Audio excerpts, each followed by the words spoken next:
the Center for World War II Studies and Conflict Resolution at Brookdale Community College presents its Fall 2012 lecture series. In this program, the atomic bombings of Hiroshima and Nagasaki, putting the pieces together, with Professor of Political Science and author Michael Kobran. In a moment, we'll bring you the start of our program, but first, we'd like to bring you this message about how you can help support these programs financially. Tom Brokaw called them the greatest generation, the veterans who fought and won World War II. Hi, I'm Steve Lubetkin from Lubetkin Global Communications, and we have an opportunity for you to underwrite the recording and production of a very important series. It's the World War II lectures at the Center for World War II Studies and Conflict Resolution at Brookdale Community College in Monmouth County, New Jersey. The Center for World War II Studies sponsors a series of lectures every year featuring reputable historians and noted authors talking about some of the unknown chapters of World War II history. It's of vital importance that we record and preserve these stories so that future generations can learn about the exploits of the greatest generation. We've been partnering with the Center for World War II Studies now for several years to produce these videos, and now it's time to seek sponsorship underwriting for the production costs of the series. We want to honor the veterans who fought and sometimes gave their lives in this struggle for victory in World War II, and we can't think of a better way to do it than through the production of these videos. Let's hear from Paul Zygo, the director of the Center for World War II Studies and Conflict Resolution, about some of the programs and features of the center, in addition to the lecture series that we're hoping to produce with your support. See, the Center for World War II Studies and Conflict Resolution was established 11 years ago for the primary purpose of providing a resource center for anyone who was interested in or is interested in World War II and its impact. For faculty here at Brookdale Community College and on other college campuses. For students here at Brookdale and elsewhere, to include high school students and grammar school students, to include the general public. Anyone that may have a question regarding World War II or an event that occurred within it can come here at no cost and utilize the Resource Center to research that inquiry. We're also open up to anyone that would like to find out about what their parents or what their relatives did during World War II. We have a research service, completely free, that will in turn research what an individual did during the course of World War II and outline where they were, what they did, and if they're entitled to any awards. And if indeed they are entitled to some awards or any awards, we assist the family in gaining those awards. Assistant Professor of History Paul Zygo and I have a history that goes way back. When I was a student broadcaster at Monmouth College, which is now Monmouth University, Paul was the Director of Community Relations at Monmouth, and I was his production engineer for a weekly radio program about activities at the college. We've reunited after almost 40 years to produce this series of video lectures. Thanks very much for taking the time to watch this video, and we hope that you'll consider giving us some sponsorship support for the production of the Center for World War II Studies lectures.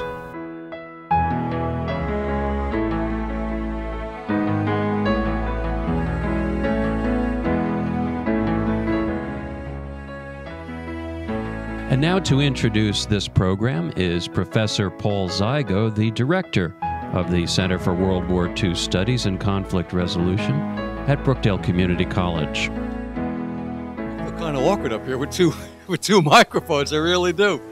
But whether it's one or two or none, key thing is for me to stand up here in front of all of you and thank you all for coming. And I truly do mean that. This is the second within our series known as the Center for World War II Studies and Conflict Resolution World War II Studies series.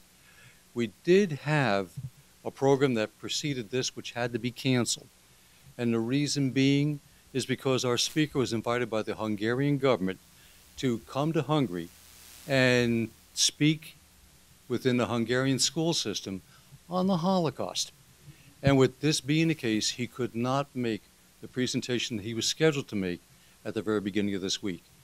I don't know if any of you here within the room showed up for that presentation because we couldn't get a hold of you. But if you did and experienced the discomfort of coming to an empty room, I apologize on behalf of the Center for World War II Studies and Conflict Resolution. We will be rescheduling Mr. Leslie Swartz sometime in the future. It looks like he may be available for an April presentation.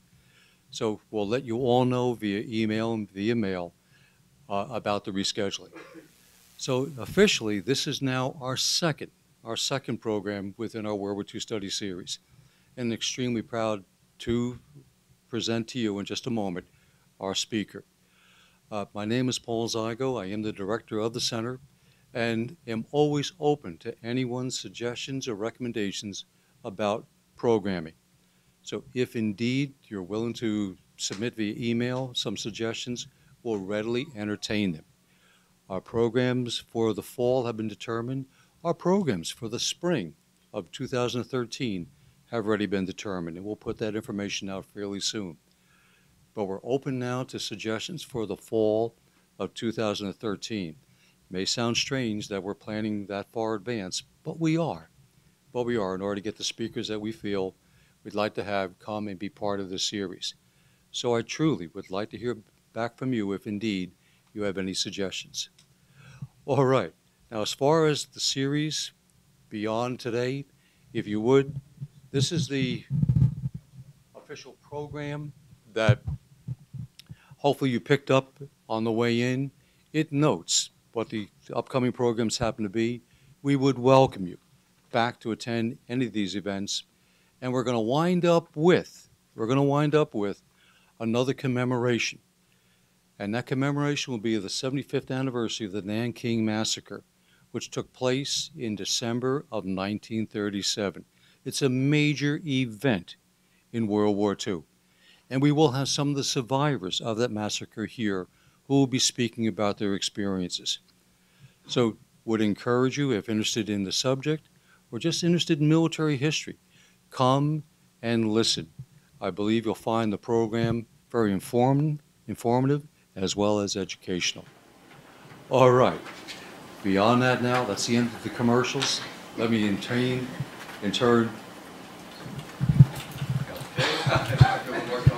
Thank you. Now I'd like to introduce to you our guest speaker. And there is a note about Michael Kobran within this program itself. But one thing I would like to point out to you, 12 years ago, when we were thinking about establishing this center, one of the prime movers behind the thought of doing so is Mr. Michael Kobran. Michael at this particular time was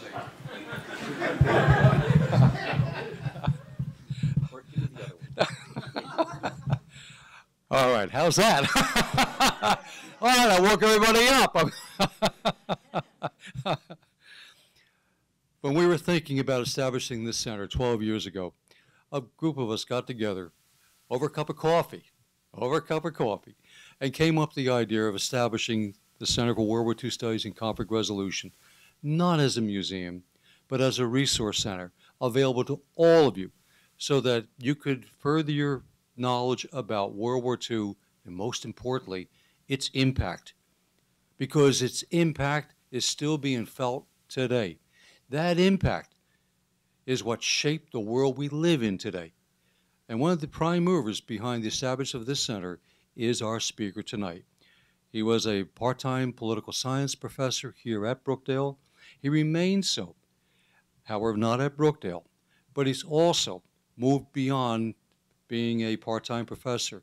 He's becoming an accomplished author.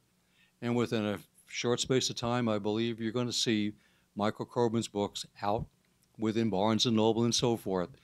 And it would be readily available for sale. And what he'll be talking about within that book, what he's writing about, are the politics of World War II. Extremely interesting subject that he will be relating within those pages. Tonight, He's going to be talking about the politics surrounding one event during the course of the war, and that is the dropping of the atomic bombs.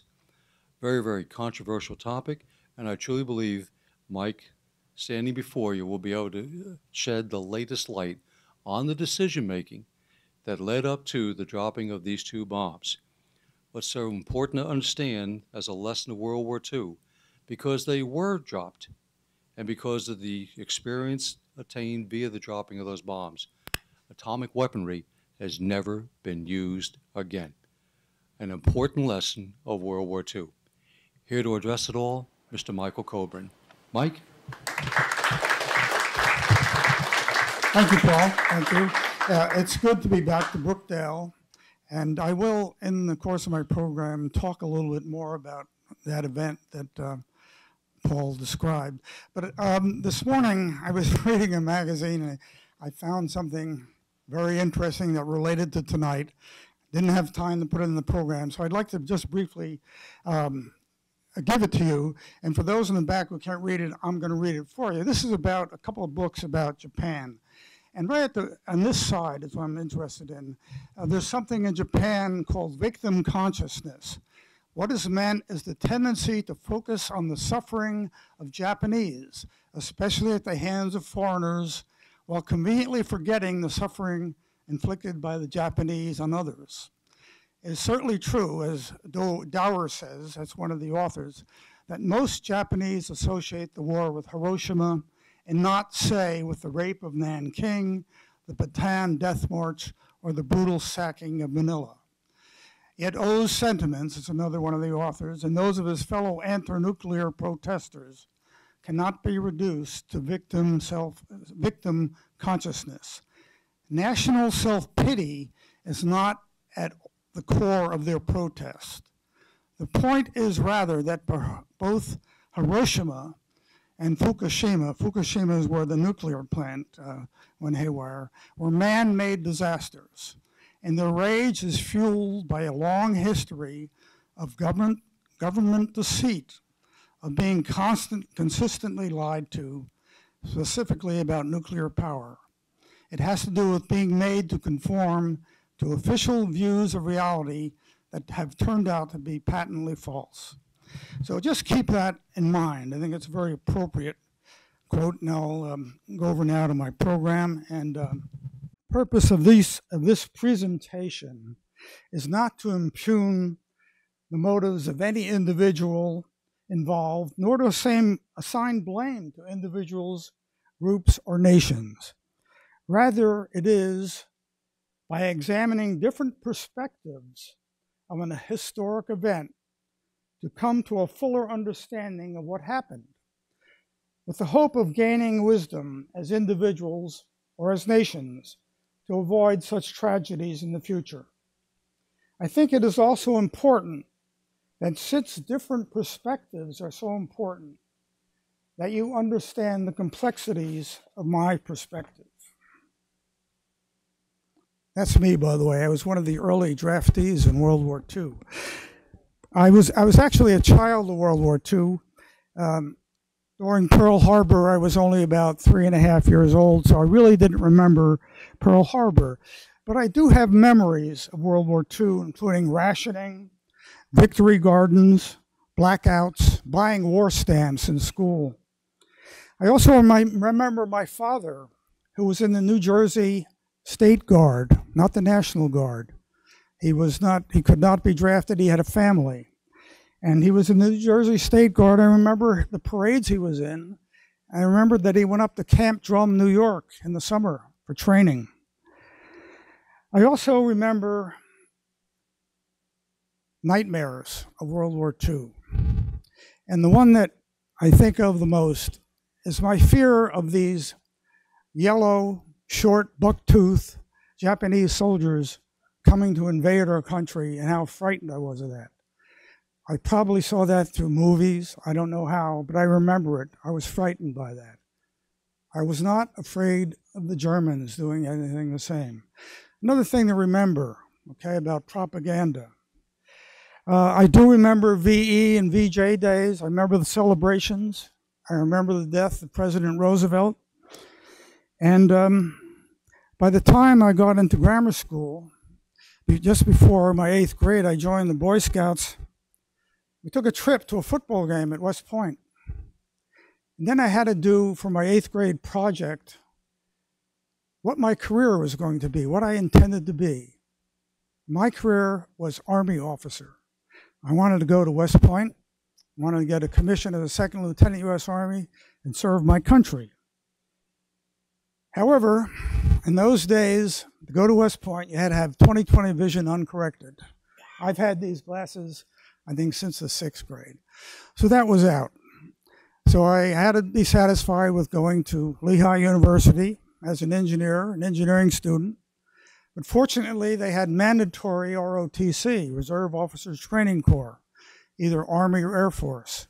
Of course, I chose to go into the Army ROTC. And I spent 2 years, 4 semesters, studying military science, learning how to field strip and clean my M1, how to range in a mortar, and things like that. And then my junior year, I applied for advanced ROTC, which would then lead to 2 more years and then a commission. And I looked forward to it. I wanted to do that. I passed the mental test, no problem. I also passed a test of commanding a platoon of fellow ROTC members around the gym floor in close order drill. Then I had to take a physical. And unfortunately, the doctor who gave the physical was a university doctor at the University Health Center, and he knew me well because I had a high school football injury, a chronic dislocating right shoulder, and I visited the doctor many times my first 2 years, so he flunked me. So I didn't get to go into advanced ROTC, I didn't get a commission, and I graduated, moved to Detroit, Michigan to take a job with the city of Detroit. And then I got a draft notice, report for a physical, Fort Wayne. And I wrote to the university, to the doctor, and I said, I need your help on something here. If they're not going to take me as a 2nd lieutenant, I'm not going as a PFC. And he wrote a letter to my draft board, and I got a 4F. So that's my military experience, so not a lot. Then there was the post-college experiences I had. I started to read very early about World War II. I was intrigued by it because I was familiar with it. I think the first book I read was Guadalcanal Diary by Richard Tregaskis. And I read a lot of books about World War II. And after about 4 years at work, I decided to do graduate work. And I got a degree in from the political science department at Wayne State University in public administration, and I got exposed to the world of politics, and I really loved it. Then we came to Brookdale. I retired from the city of Detroit. My wife had been a vice president at a community college in Michigan. She got a job at Brookdale, and we moved back to New Jersey. And Paul told a little bit of the story about how eventually 4 of us went out to dinner, myself, my wife, Paul, and his wife. And we started to talk about the Center for World War II Studies and how it would be a good idea. And we could have a dinner dance with a war theme and all this, and great ideas and great speakers. And what we needed was a champion in the administration. Fortunately, my wife, who is here tonight, Johanna Kobran, was the executive vice president of academic studies at Brookdale, and she became our champion. But she made us do one thing. We had to add to it, and conflict resolution. And that was a great addition, because we're not only going to study about war, we're going to study about how to avoid wars. And that's what I want to talk about tonight. Paul mentioned I am writing what would be my doctoral thesis, I guess, on the politics of World War II in Europe. I decided to focus on Europe to start with. And I've done a lot of research. And then last fall, one of my grandsons, who's a senior in high school at the time, told me he was doing a senior project. And it was going to be on Hiroshima, on the bombing of Hiroshima. I said, wow. One of the first things I did at Brookdale, I got here and met Paul Zygo. I was invited to go to his class and lecture to his class on the decision to bomb Hiroshima. That was in the late 90s, I think, Paul. Is that right? We did that. Well, since then, a lot more material has come out, and I decided to redo the program. And this is really not only about the bombing of Hiroshima. It has a meta subject. It's about history. It's about what history is and how do we do history. If you read the history of the development of democracy in the US, you can expect to read about a group that was male, of European origin, educated, and property owners. And yet there are different perspectives, such as those of Native Americans, African slaves, Japanese Americans, and yes, women, which might present an alternative story for that history. So I want to talk tonight then about three perspectives on the end of the war in the Pacific. And historians in the three countries I'm going to talk about, the US, Japan, and what was then the Soviet Union, now Russia, have focused on only part of the total picture. And in that quote, I told you what the Japanese were focused on, the things that were done to them. The US focused on the bomb, on the role of the atomic bomb. The Japanese focused on how Hirohito decided to end the war. And the Russians on their military actions of 1945 in the Far East. Now, it's inevitable that national cultures will remember history in a way that reflects positively on the role they played, and popularly, that role will be portrayed in a Manichaean framework of good versus evil. It is my goal to provide the full picture with all of its complications and nuances so that popular understanding will be enhanced and perhaps preventing such tragedies from happening again. And I do understand that this is a tall order. This is a 1994 poll on the question of whether the United States should apologize to Japan. And I bring that up just to show you where popular opinion is, and I think today it's probably pretty similar to this. It still remains an iconic event, these bombings in US history, and until this day there is intense reaction to the decision to unleash the new weapons. This is a Gallup poll taken almost 50 years after the bombing, and it reflects the American public's view that the bombings were justified. We had nothing for which to apologize. It's also true, as was mentioned in the quote I used at the beginning, that the Japanese public and government has never felt a need for apologizing to the Chinese for the atrocities committed in Nanking, or to Korea for the use of Korean women as forced prostitutes for the Japanese army.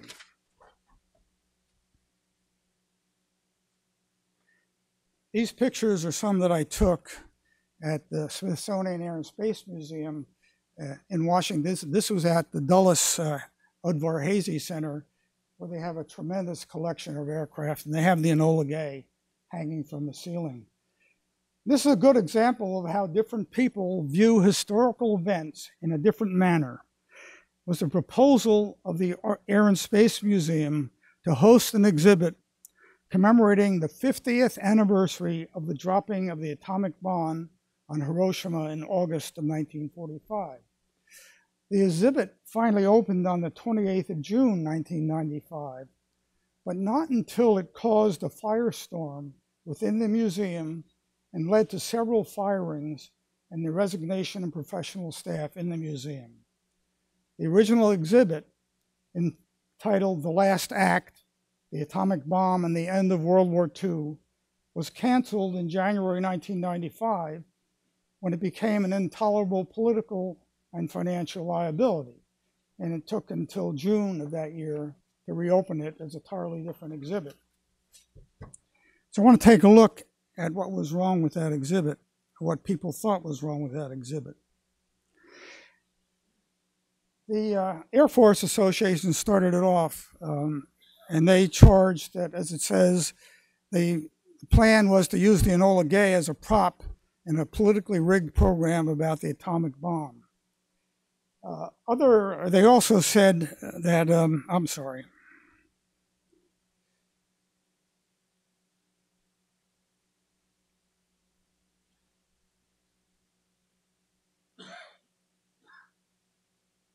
Yeah, there we go. They said the problem was that history had been given a countercultural spin. The problem was not that the exhibition was analytical, it was that the analysis was distorted. That was the Air Force Association. Other veterans groups joined in, Congress and the news media picked up the issue, came under intense scrutiny. The American Legion, as well as the Washington Post, joined in criticizing the text of the exhibit. 30,000 people wrote critical letters to the Smithsonian, and many patrons and subscribers discontinued their support. The director of the museum was forced to resign on May 2nd of 1995 to satisfy the critics. So what was wrong with the exhibit? What were the objections, okay? Here's what the revisionists said. Japan was on the verge of surrender and the war would have been over without the atomic bomb. The war was prolonged by demands for unconditional surrender. The atomic bomb was dropped mainly to impress the Russians. The decision was driven by domestic political considerations. And the last thing the revisionists said, if we had to invade Japan, the casualties would not have been as severe as predicted. The Air Force Association described the problematic beliefs of the revisionists, who were mostly scholars, peace activists, and writers, descriptions that were used as a pejorative in a pejorative sense. So what did the original program say? This is part of what they said. And I'm going to end the very last part, the quote there. They discussed the alternatives to dropping the bomb. Then they said, since these alternatives are clearer in hindsight, and it is speculative whether they would have induced the Japanese government to surrender quickly, debate over the decision to drop the bomb will remain forever controversial. That's true. It has remained forever controversial. But does that sound, this is the original program, does that sound like they took a side on this issue? No, they just described what people were saying and that it's very controversial. I found out also by reading further that the media didn't really bother to read the original text of the program. They depended on what the Air Force Association said. So that's something that's we have to guard against. You know, the Post views overlooks the possibility, the Post said, I'm sorry, that large numbers of Americans alive at the time and engaged in the war had witnessed and understood in a very different and authentic way. And that's true. Those who were immediately involved, including my uncle and my wife's two older brothers, they looked at it a lot differently. However, the Post view overlooks the possibility that the majority could quite easily hold an uninformed opinion of such an event. There were times when the majority believed the world was flat, that runaway slaves should be returned to their owners. The list goes on and on. One more little piece of background, actually two more little pieces of background. Magic and Ultra. You've probably heard about that. We had a program once about that here at the World War II Center.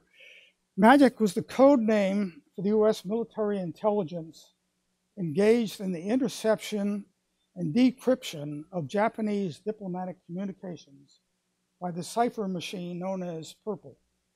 And that's a captured Japanese Purple machine. Among the notable uses that we had for that intelligence, we found out about Japan's interest in further penetration into Southeast Asia in June and July of 1941.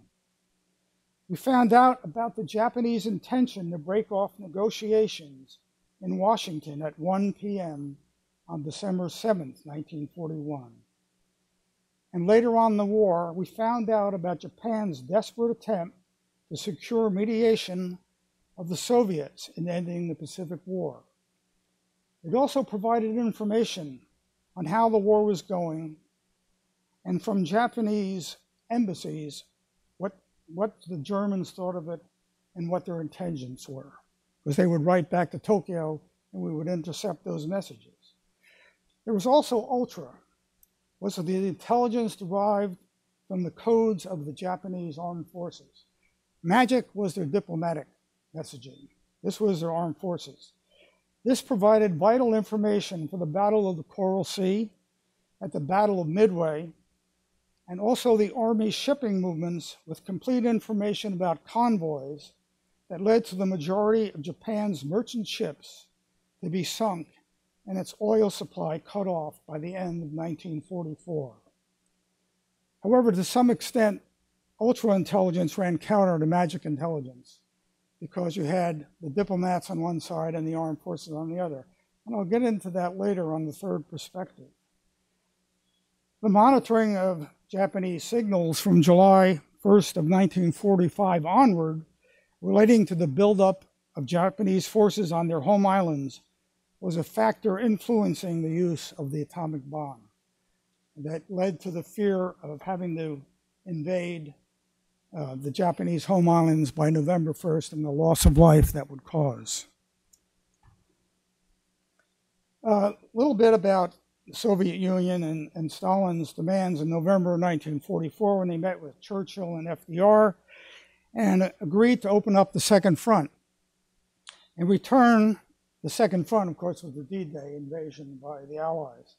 In return, Stalin pledged to enter the war against Japan once Germany was defeated, under the condition that the southern Sakhalin and the Kuril Islands would be returned to the Soviets, along with their interest in the commercial port of Darien and restoring the lease of Port Arthur as a Soviet naval base. This agreement was also conditional to the approval of Chiang Kai-shek, the head of the Nationalist Army Forces, whom President Roosevelt was to persuade to do so in return for a Soviet pact with the nationalist government of friendship and alliance. Stalin was going to enter into a pact, not with the Communist Party, but with the Nationalist Party. So we get to the first perspective. It has to do with the US and the Soviet Union and how they cooperated and how they competed. This is at Yalta in February of 1945. As intended there, the main topic was to discuss the reestablishment of the nations of war-torn Europe. All three leaders were trying to establish an agenda for governing post-war Germany. However, with respect to Japan, the key points of the meeting were as follows. First, they gave a priority to the unconditional surrender of Nazi Germany. That was to happen first. Second, Stalin agreed to enter the fight against Japan within 90 days after the defeat of Germany. On this last point, the U.S. Chiefs of Staff, Joint Chiefs of Staff, advised the President that they desired early entry of the Soviets for purposes of pinning down Japanese troops in Manchuria and North China, and to interfere with Japanese communications between Japan and the mainland of Asia. The Japanese had more forces in China than they used against the United States and Great Britain. They were fighting a very bitter war there. Well, between Yalta and the next conference at Potsdam, of course, President Roosevelt died. And if you look at his picture on the previous slide, you could see a man that was very clearly mortally ill. Truman had only been vice president since January of 1945, had never been brought into the discussions of Roosevelt's advisors on the political and military strategies being considered. He was not even aware of the Manhattan Project until he became president, the building of the atomic bomb. At first, Truman was eager to have the USSR join the fight against Japan. He wanted them in as insurance if the atomic bomb should fail. They hadn't tested one yet. In a letter to his wife, he wrote, "I've gotten what I came for. Stalin goes to war August 15th with no strings on it. I'll say that we'll end the war a year sooner now and think of the kids who won't be killed." Also at all these conferences was Winston Churchill. And this is Churchill's quote in his book about World War II. That he says, "The decision not to use the atomic bomb was never an issue. There was unanimous, automatic, unquestioned agreement around our table." And that's true. This was Roosevelt's aim. The weapon would be used, and it was accepted by everyone that it was going to be used. Churchill was given the news about the successful Trinity test at Potsdam on 17th July. He, like Truman, saw in it the end of the war and 1 or 2 violent months shocks, which would save many lives, Japanese as well as British and American. He also saw that the Allies would no longer need the Soviets to bring an end to the war. British consent in principle to the use of the bombs had been given on the 4th of July, 1945. Churchill also wrote, "It would be a mistake to suppose that the fate of Japan was settled by the atomic bomb. Her defeat was certain before the first bomb fell and was brought about by overwhelming maritime power." The conference was suspended on the 25th of July to allow the British delegation to return to England, where the 1945 election results were being announced. Surprisingly, the Tory party was defeated by Labour, and Attlee became the new prime minister, and he came back to Potsdam to represent the United Kingdom and Great Britain. Okay. The assumption was it was going to be used, but it doesn't mean there weren't some people talking about it otherwise. The quote I have here is from the chief historian of the U.S. Nuclear Regulatory Commission in the volume of Diplomatic History. And I bring to you the very end. He says, "It is clear that alternatives to the bomb existed and that Truman and his advisors knew it. Among those arguing for revising the American demand for unconditional surrender so that more moderate leaders in Japan would be induced to accept an early end to the war was Joseph Grew, who was the U.S. ambassador to Japan on the 7th of December, Pearl Harbor Day, was then interned and returned to the United States in June of 1942, where he became Undersecretary for State. Along with Secretary of War Stimson and Secretary of the Navy Forrestal, Grew sought to work out an alternative to the use of the atomic bomb to bring about Japan's surrender. It led to a proposed surrender demand incorporated into the Potsdam Declaration that would have allowed the Japanese government to maintain its emperor as a constitutional monarchy. However, President Truman was convinced by Secretary of State James Byrne during the trip to the Potsdam Conference to change the language of the surrender demand. Ambassador Grew knew how important the emperor was to the Japanese people and believed that the condition could have led to Japanese surrender without using the atomic bombs, but he was overridden by the Secretary of State. A little bit more about Truman and Stalin and their cooperation and competition. In this time, the German army lost an average of 60,000 men killed per month on the Eastern Front. This was less than the Soviets lost in the same period. The Soviets had a much larger population to draw from. With President Truman at the Potsdam Conference were James Burns and his chief of staff, Truman's chief of staff, Admiral Leahy. Conspicuously absent were Stimson, Harriman, and Grew.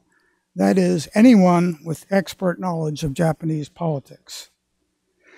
Stalin's objective was to secure recognition of the Soviet wartime gains and a German occupation that would coincide with Soviet interests. Stalin knew the Americans were near completion of the atomic bomb, and he could not count on Japan's continuing gullibility about the movement of Soviet troops to the Manchurian border.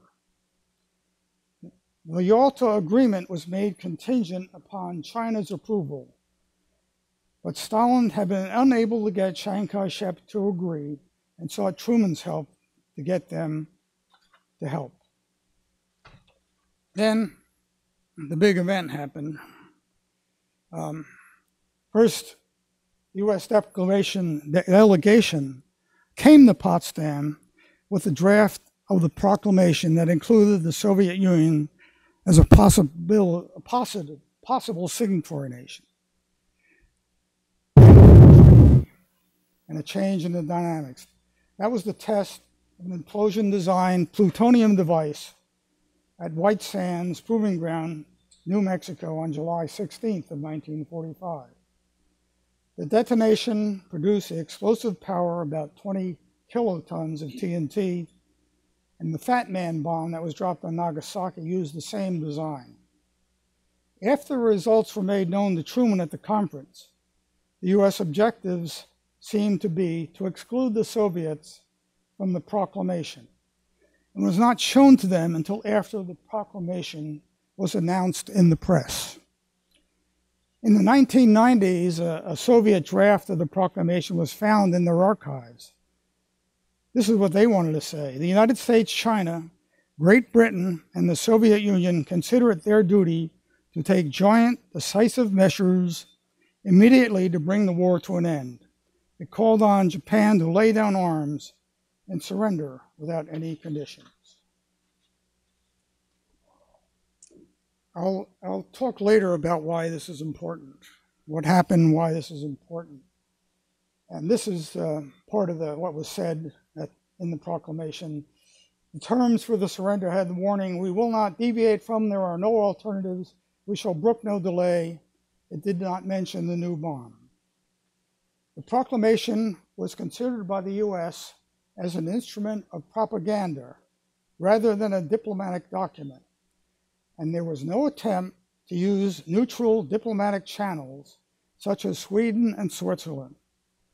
After Prime Minister Suzuki of Japan's reply to maintain silence, which was misinterpreted as a declaration that the Japanese would ignore the ultimatum, atomic bombs were dropped on Hiroshima and Nagasaki on 6 and 9 August 1945.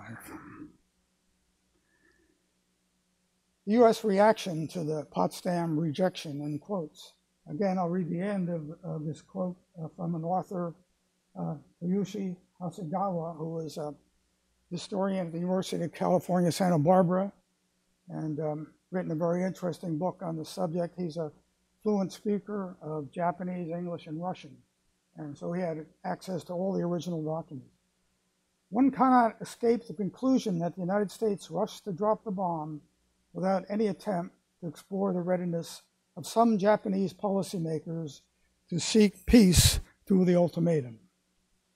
Truman said in his memoirs, our ultimatum to the Japanese people was broadcast continuously and also had been sent through the customary neutral diplomatic channels.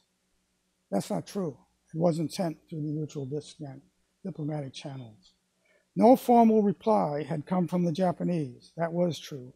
But on this day, our radio monitors reported that Radio Tokyo had reaffirmed the Japanese government's determination to fight. The dropping of the bomb was to spare the Japanese people from utter destruction that the ultimatum of July 26 was issued. Their leaders promptly rejected our ultimatum. The Japanese had another view. Their view was that their silence and inaction led to the bombing, not their rejection.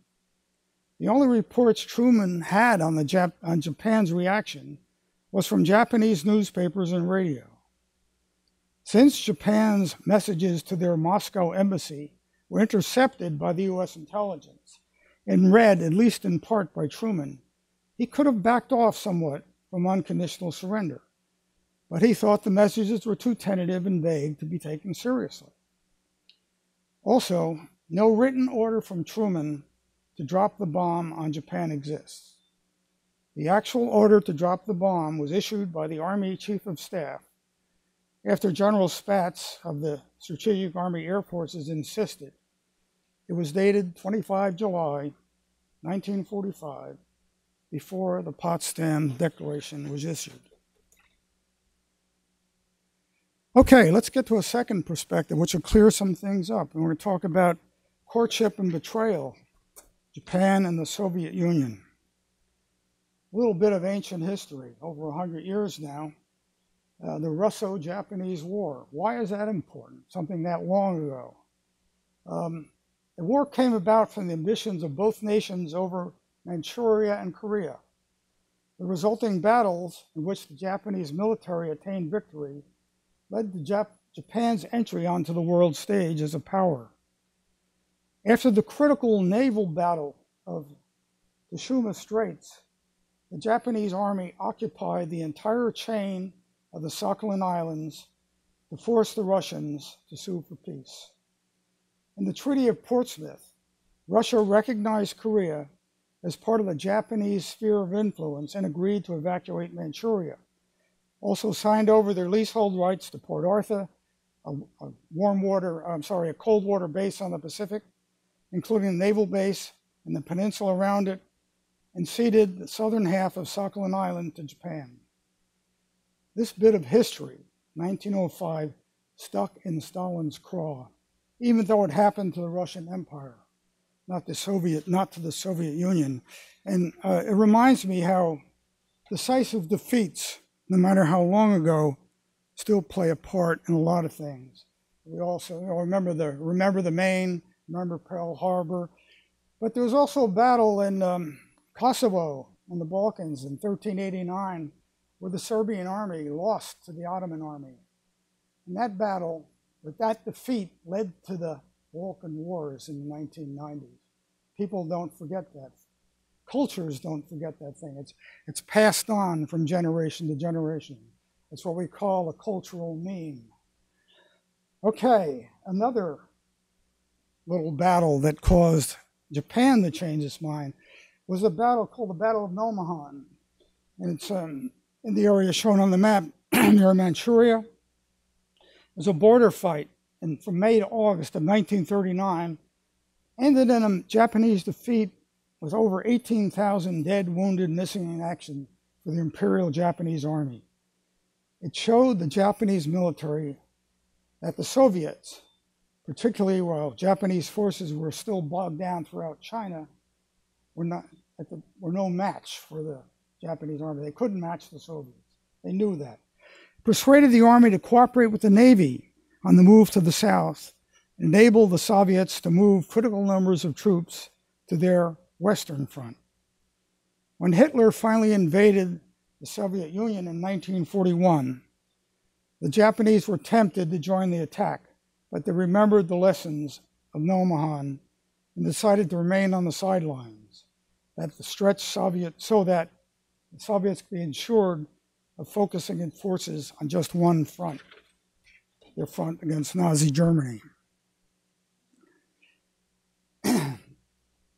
In 1940, with the fall of France and the tripartite pact between Italy, Japan, and Germany, the Soviet Union saw they had to safeguard its eastern border and concentrate on the European theater of war.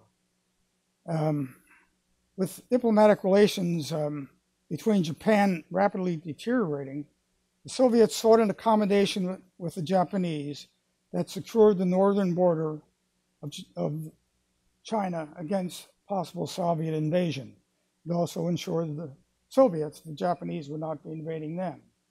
The treaty was signed in Moscow on April 13, 1941, and the Soviets pledged to respect the territorial integrity of Manchukuo, which was Japan's Chinese puppet empire, while Japan did the same for the Mongolian People's Republic.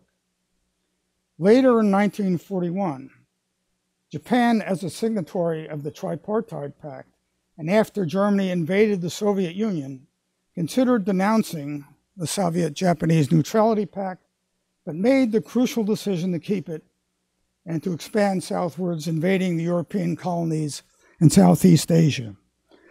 Once the Soviets realized this, they were really able to move troops from the Far East to the West and blunt the Nazi drive on Moscow in December of 1941, a turning point in the war in Europe in World War II. In June of 1944, by that time the wars were going very badly for Japan and for Germany, Soviet ambassador to Japan, Malik, reported that Japan had become dependent on the continuation of the Neutrality Pact to enable them to continue fighting the U.S., that he believed Japanese defeat was imminent and that the Soviet Union should prepare to act before that time. The dilemma for the Soviets was that the pact would be extended in April 1946 for 5 more years unless one of the parties notified their intent not to extend by April 1945. Now here we are talking about Soviet Union and Imperial Japan, worried about keeping their diplomatic promises. It sounds, could this really happen? But it did happen. Countries still did think about that, sometimes not very long. Stalin intended to announce the treaty. Of course, he didn't want to do it to alert the Japanese till he had moved all his troops to the east. On April 5th, 1945, Molotov renounced the extension of the treaty to Ambassador Sato of Japan because of changed circumstances, but they would keep it in force until April 1946. He lied to them. This was done as a message to China and the US that the Soviets would declare war on Japan.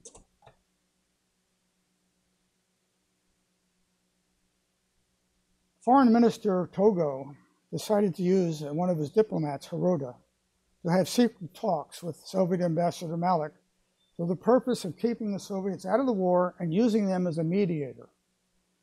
Japanese Ambassador Sato in Moscow called the Hirota-Malik back-channel talks useless because if the Soviets declared war, Japan could do nothing because of its weaknesses.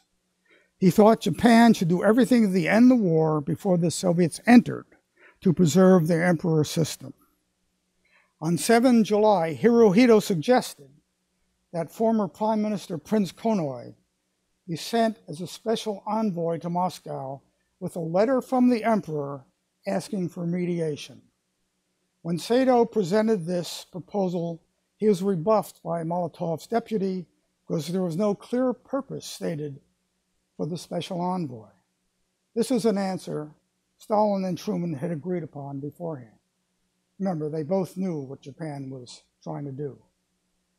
On 18 July, Sato told the deputy the purpose was to request the mediation of the Soviet government to end the war, and that Prince Konoye would bring specific terms. Sato was told to put it in writing and asked what concrete proposals Konoye would bring.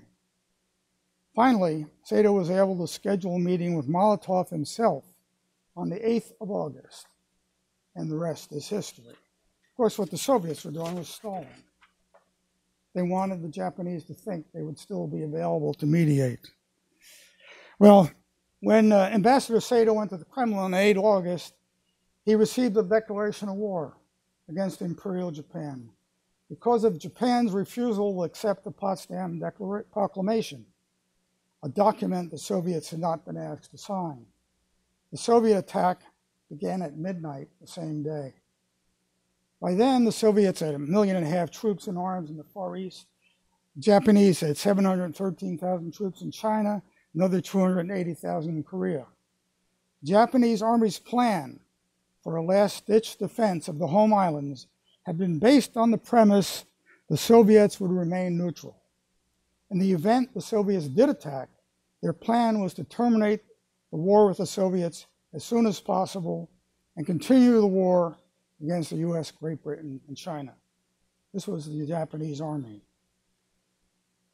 When Hirohito made his statement to accept the Secretary of State's Burns note on 14 August, that was a follow-up to the Potsdam Declaration, Truman ordered U.S. commanders to suspend offensive action, but the Soviets did not, since the emperor had not ordered Japan's armed forces to cease military action.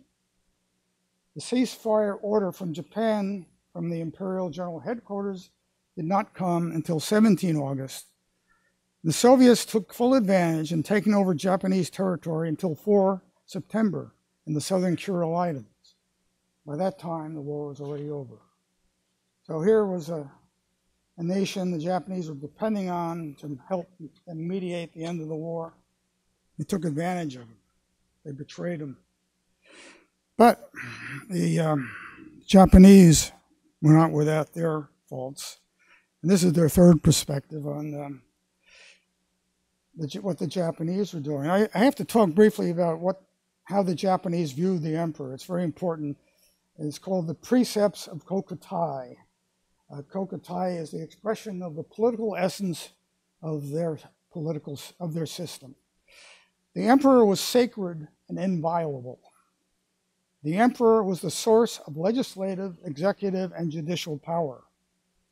The emperor was the supreme military commander. The emperor was the symbol of the national community. Towards the last months of the war, all factions of the government were concerned with preserving the Kokutai. Primary difference of whether that just meant preserving the monarchy or also keeping Hirohito in that office. It was all about the preservation of power within ruling elites of Japan. There was a war faction in the Japanese cabinet, and unlike the U.S. system, these people were all part of the government cabinet. War Minister General Anami was outspoken against the idea of surrender.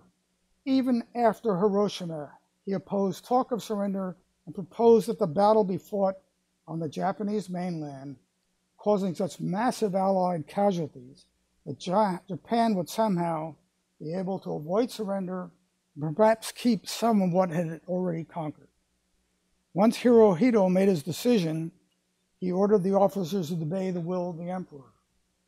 Anami signed the surrender document and soon thereafter committed seppuku, ritual disembowelment.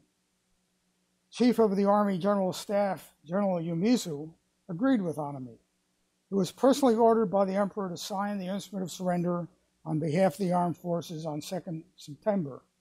After the war, he was arrested, tried as a war criminal, and found guilty, and sentenced to life imprisonment, and died in prison in 1949. Admiral Toyota was the commander of the Navy from May 29th onward and joined in protest against the Potsdam Declaration. He was for termination of the war, but insisted that the government push for more favorable terms.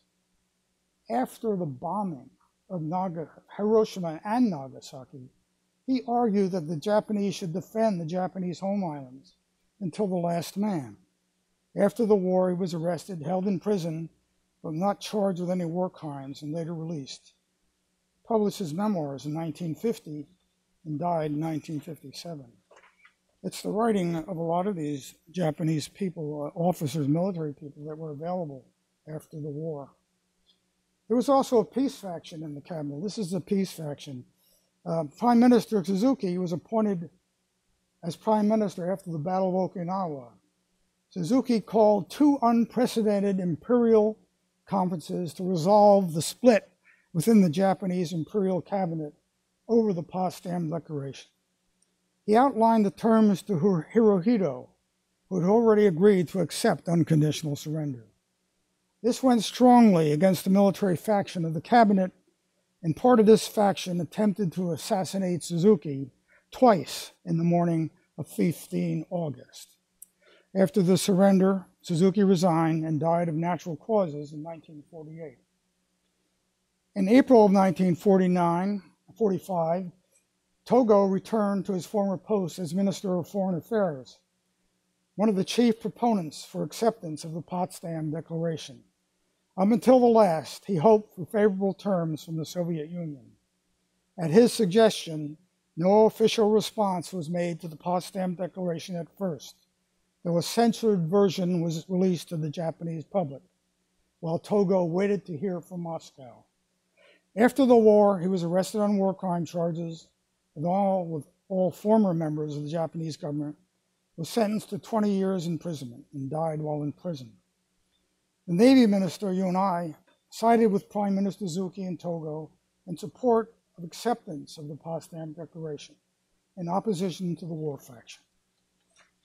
There was one last person that has to be mentioned who aided the peace process, and that is Lord Keeper of the Privy Seal, Kido. He was an advisor to the emperor at the beginning of the war and one of the chief advocates of peace. He's generally credited with convincing the government to accept the Potsdam Declaration and surrender. He also convinced the emperor that it would be necessary to deliver a personal speech in order to ensure that all civilians and soldiers would cease fighting. Kido advised General MacArthur after the war on many of the aspects surrounding the surrender, the end of the war, and the occupation. One of his chief motives was to protect the honor of the emperor. He was charged as a war criminal and initially attempted to plead guilty to protect the emperor by taking all responsibility for imperial decisions unto himself. He was found guilty, he was sentenced to life imprisonment. So what was Japan's reaction to the Potsdam Declaration? Well, they knew, the army knew that the Soviets already transported a lot of troops, airplane tanks, to the Far East, and had their reconnaissance troops moving along the Manchurian border. They predicted the Soviets would attack in August, but no one paid any attention. The Japanese began receiving shortwave radio announcements of the Potsdam Declaration early on the 27th. The omission of Stalin's signature from the Potsdam Declaration had a profound impact on Japanese policy and prompted them to continue their efforts to terminate the war through Soviet mediation, rather than immediately accepting conditions in the proclamation. This, of course, benefited the Soviets by giving them more time to move their armies to the Far East. With the ambiguities in the proclamation, Foreign Minister Togo felt that the government should not reject it and should seek the Soviets' help in clarifying it. Hirohito agreed. The ambiguity of the emperor at this time was a hindrance to the peace faction in dealing with the war faction, who pressured the prime minister to denounce it. According to Japanese newspapers, the prime minister said, "The government does not think it has serious value, the Potsdam Declaration. We can only ignore it. We will do our utmost to complete the war to the bitter end." Whether Suzuki actually used the term mukasatsu, or ignore, is disputed by a Japanese journalist who attended the news conference and thought he heard Suzuki say, "no comment," and the term was put into Suzuki's mouth by reporters. When Stalin heard about the bomb and Sato's request to meet with Molotov, we know what happened. Molotov issued the declaration of war, and Stalin ordered his troops to move up their attack by 48 hours. And August 9th, with the reading of the Soviet declaration of war, and the news reached Tokyo, the peace faction and the emperor knew that it was time to terminate the war. And the Supreme War Council was convened. The military faction, thought they could end the war with the Soviets quickly by negotiation and fight on against the US, Britain, and China. The meeting of 8 August came to a standstill as surrender only under one condition: preservation of Kokutai, which the peace faction wanted, preserve the emperor system, and the 3 others, which the military wanted. They wanted the Japanese to review war crimes, not the Allies. They wanted the Japanese to disarm themselves, and they wanted no army of occupation. Well, that would have gone over big, I'm sure. This is one of the problems you have when the military is engaged in the top levels of government as military. Well, the standoff resulted in another imperial conference that night, it's which the emperor agreed with Foreign Minister Togo's acceptance of the proclamation. The plan was to save the emperor and put the blame on the military. All members of the Supreme War Council accepted the sacred decision. Remember, this man is God as well as the Supreme Commander.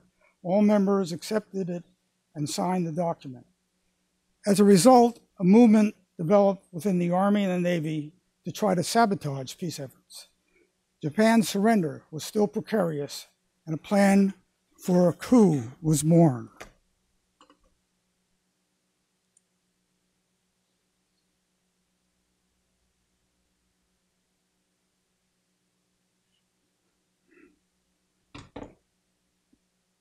I showed this chart here just to show you what the American public was thinking in May of 1945, what they should do with Hirohito. And you can see that most of them wanted either execute him or put him on trial or imprison him. That's what the public was thinking. That's very important. But in Japan, hoping to cut a revolt short, the deputy foreign minister sent the message of Japan's conditional acceptance of the Potsdam terms to the Allies surreptitiously using Morse code with the headline, "Japanese accepts Potsdam Proclamation." He did not send the message via shortwave radio since that was subject to military censorship. They sent the message 3 times before the military found out and stopped further transmissions. Within an hour, United Press International broadcast the news, and Truman learned about it early in the morning of the 11th. One thing I skipped back at the Imperial Conference. At this time, Nagasaki was bombed while the conference was going on. And everyone agreed who was there that had no influence upon their actions. It was just another disaster that happened to them. I meant to mention that before. Truman's advisors urged them to reject the condition imposed as would make eradication of Japanese militarism impossible. And the graph is one of those reasons. The public would not be for it. The reply to Japan on 11 August in Burns' note contained 2 important provisions. The authority of the emperor and the Japanese government shall be subject to the supreme commander of the Allied powers, who was to be General MacArthur. And another article, the ultimate form of government in Japan shall be established by the freely expressed will of the Japanese people. And that was important. That was almost like guaranteeing the monarchy. When it was received in Tokyo on 12 August, the emperor and the peace faction knew they had to accept it. And the war faction, after they knew that Hirohito accepted, postured in opposition primarily to assuage those officers serving under them. They still were concerned with saving face. The first time an emperor of Japan spoke to the citizenry of Japan was when Hirohito did that after the Second Imperial Conference. Hirohito explained to the cabinet it was impossible to continue the war in light of the world situation and the domestic situation, and he would accept the Burns note as he believed the Kokutai would be preserved by the Americans.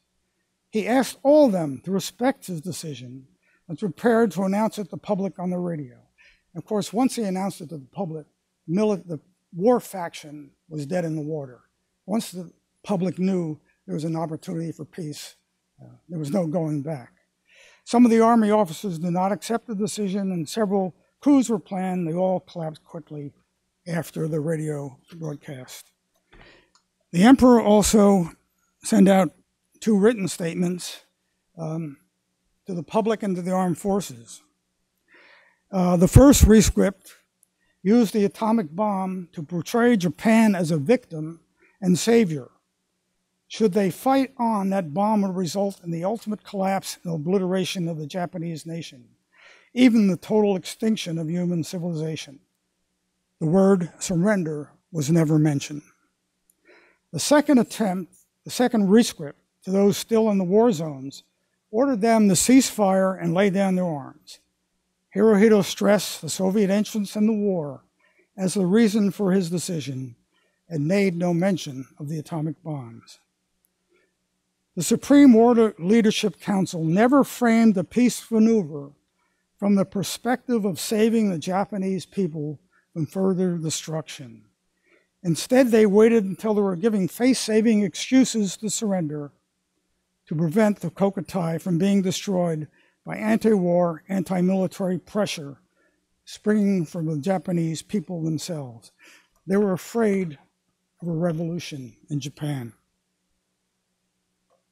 So, some things to ponder. This is really, as I said, a meta program. It's not only about dropping the bombs, also about history, what we can learn from history and how we should do history. These are my questions I have. Can we trust military and political leaders to have the public interest foremost in their policies instead of their personal and institutional interests?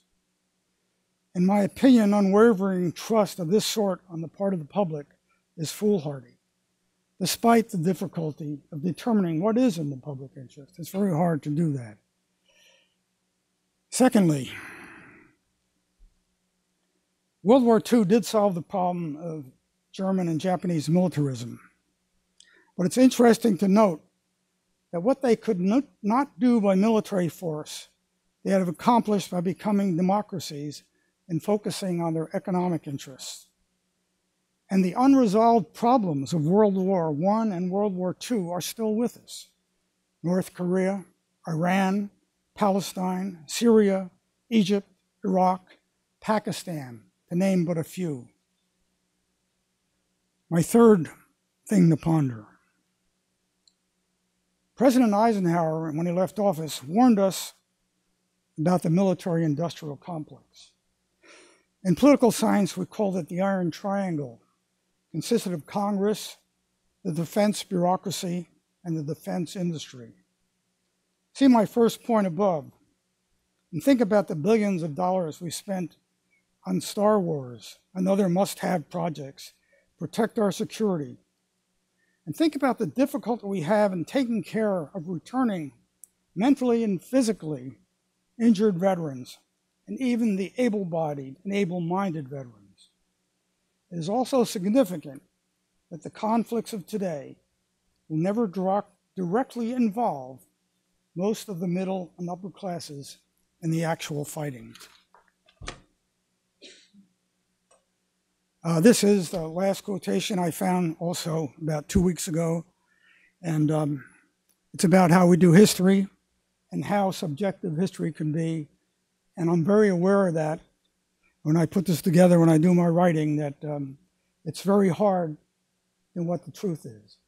I don't know what the truth is about the decision to drop atomic bomb. I just know that in the future, we have to assure there are no things that are assumed right from the beginning. The decision to drop the bomb was assumed by Roosevelt. No one ever questioned it thereafter. And that, to me, was a big mistake. We should have done better than that. So, at this point, I'd like to turn the microphone over to you. If you have any questions, comments, whatever. Glad to try to answer.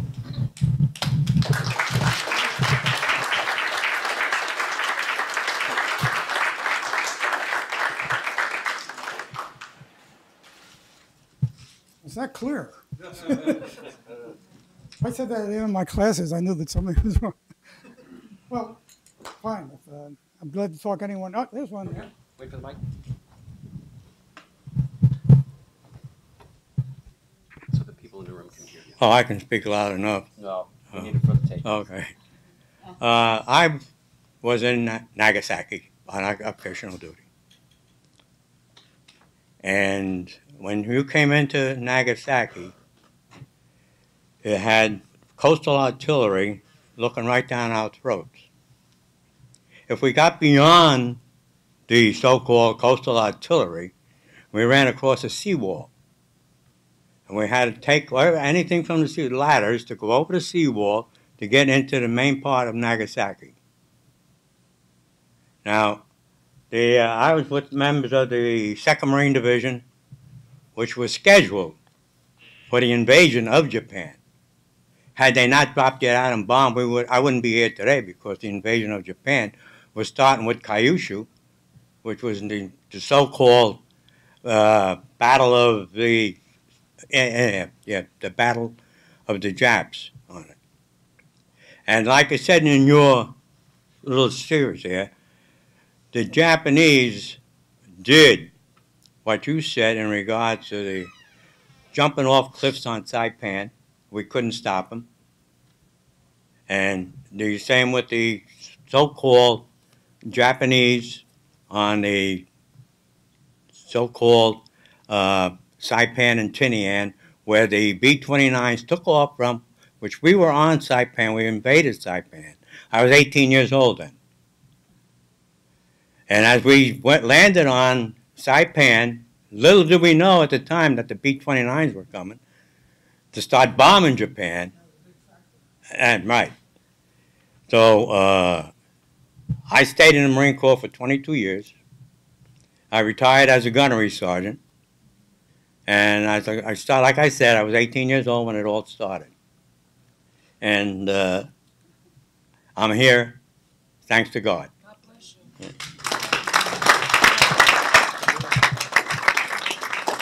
I don't think any historian will deny that the invasion of Japan would have been a horrendous experience and a lot of people have been killed. But the invasion of Japan was not scheduled until the 1st of November. And what a lot of people are saying is that we could have, one of the things we could have done is what, I read a book recently by Max Hastings about World War II. He talked about Hitler in 1940 after France surrendered. He said what Hitler should have done was just stopped any action against Great Britain and let them stew over there and still continue the blockade with the U-boats. He said that they might have overthrown Churchill, which is what he wanted. And what we could have tried in between that August 6th and November 1st was to continue the blockade of Japan. They had no oil.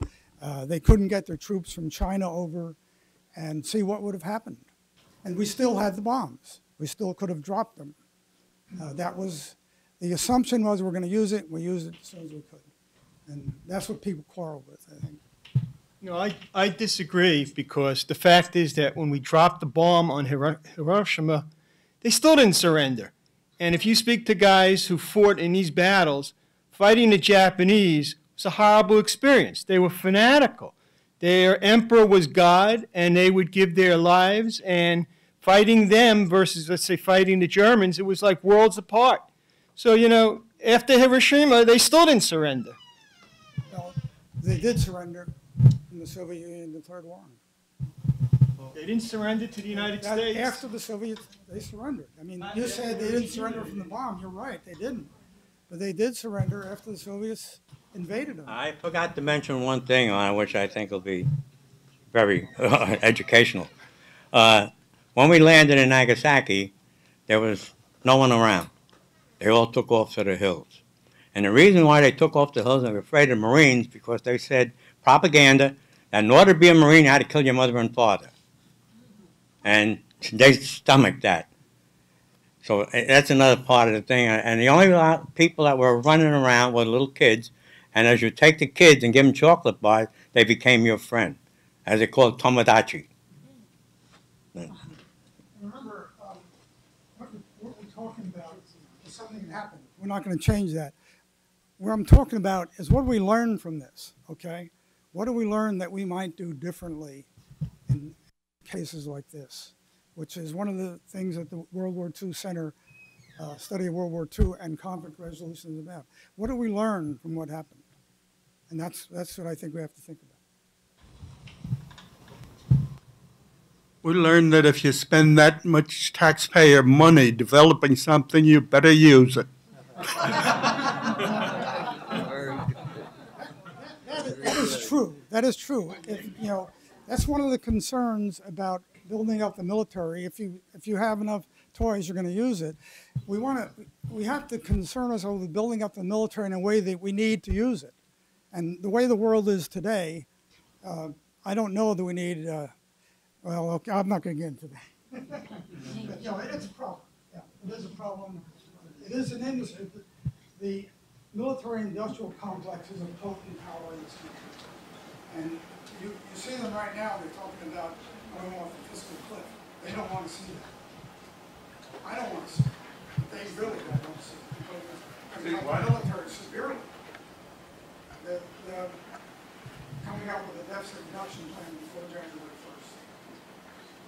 guys in the military, that's got tremendous. Yep. It was put in to force Congress to do something. Will it work? I hope so. But you know, any other comments or questions? Again, remember, I'm not trying to impugn the people that fought there and whose lives were saved. I'm trying to say, what can we learn from what we now know about the inner workings, what was happening, and the way things went. In the last few weeks, I've learned 3 things, and I don't know if it's true. Maybe you can help me. I learned that the Japanese knew about our plans to invade their first island, and the reason I knew they had a Filipino who was a Japanese spy in MacArthur's office. And I also learned that we had 7 more nuclear bombs ready to be brought to the Pacific to be used. Is any of this true? I know that they knew we were planning an invasion, and they were preparing for it. They were preparing a defense for it. About the bombs, I don't know if they knew we had more bombs. We did have more bombs, that's true. I don't know whether they knew that. It's probably, you know, I have a list, I have books like this on it. You have to wade through them, but it could be true. We knew a lot about what they were doing. I'm sure they knew something about what we were doing. If no more questions, we'll call it a night. Thank you very much for turning out. I hope